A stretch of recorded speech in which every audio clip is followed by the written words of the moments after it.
Una imagen bonita para el ser humano puede suponer un peligro para otras especies. La contaminación lumínica, por ejemplo, puede modificar los rasgos y el comportamiento de las aves. Son más pequeñas, ponen menos huevos y se vuelven más nocturnas y atrevidas. Este investigador lidera un proyecto para estudiar al autillo europeo y sacar conclusiones firmes. Pero es una de las líneas en las que vamos a trabajar, intentar comprender si efectivamente la contaminación lumínica, como pensamos, está detrás de estos cambios comportamentales que ya estamos empezando a detectar en el autillo europeo. Las que más sufren son las migratorias. El Ebro es una autopista para estas aves y cualquier elemento a su paso un peligro para su supervivencia.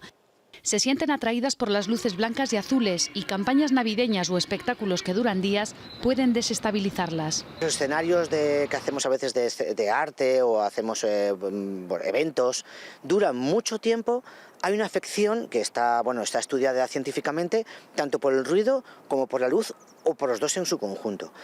Según los expertos, cambiar el lugar o la duración de los eventos podría ser suficiente para minimizar los riesgos.